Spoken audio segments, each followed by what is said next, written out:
মৰাণ ঝলমত ৰাজহ আদালত স্বাস্থ্য পৰীক্ষা শিবিৰ আৰু সজাগতা সভা সম্পন্ন।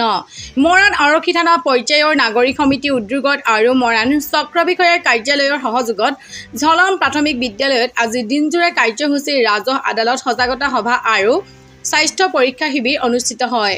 মৰাণ আৰক্ষী থানা পৰ্যায়ৰ নাগৰিক সমিতিৰ সভাপতি ৰঞ্জিত চেতিয়াৰ সভাপতিত্বত অনুষ্ঠিত সজাগতা সভাত উদ্দেশ্য ব্যাখ্যা কৰে টিংখাং সমজিলা আৰক্ষী আয়ুক্ত বেন্দন দৈমাৰীয়ে।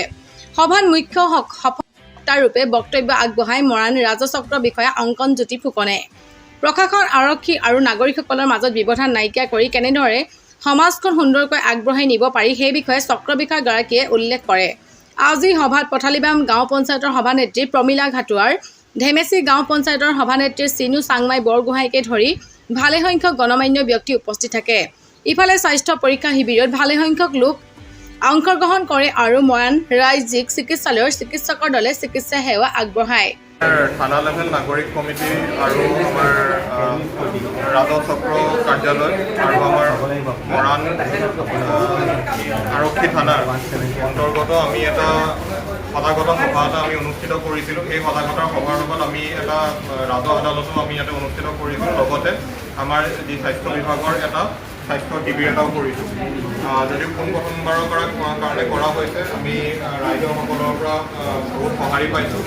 তেখেতসকলে ইয়াতে শলাগ লৈ পেলাই আমাৰ সজাগতা সভাত উপস্থিত কৰি ৰাজহ আদালতৰ বিভিন্ন প্ৰপত্ৰ লৈ পেলাই উপস্থিত হৈছে আৰু ইয়াতে স্বাস্থ্য শিবিৰতো তেখেতসকলৰ যিসকল ৰোগী আছে তেখেতসকলে ইয়াতে আহি পেলাই এই আমাৰ বিনামূলীয়া স্বাস্থ্য শিবিৰত তেখেতসকলে ডক্টৰসকলক দেখাইছে আৰু সফল এটা সভা এটা আমি অনুষ্ঠিত কৰিছোঁ বুলি আমি ভাবিছোঁ। আৰু আগন্তুক আমাৰ যি আমাৰ সভা হ'ব সেইসকলক আৰু আমি প্ৰচাৰ কৰি পেলাই আমি যিটো প্ৰশাসনৰ আমাৰ যন্ত্ৰ, পুলিচ প্ৰশাসনৰ যন্ত্ৰ, পানী প্ৰশাসনৰ চিভিল এডমিনিষ্ট্ৰেশ্যনৰ যন্ত্ৰ আমি ৰাইজৰ ওচৰলৈ কাষ চাপিবলৈ আমি পাৰিম বুলি আমি ধন্যবাদ।